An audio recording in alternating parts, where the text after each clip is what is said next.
আমার না অনেক সমস্যা। আমি চোখে কম দেখি, আমার সংসারে উন্নতি হয় না।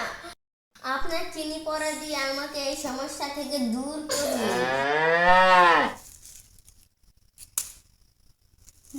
এটা তুই সকাল বিকাল 7 বেলা খাবি। Oh my god. তাই তার সমস্যা দূর হয়ে যাবে। Oh no. আচ্ছা, নিন আপনার সালামি।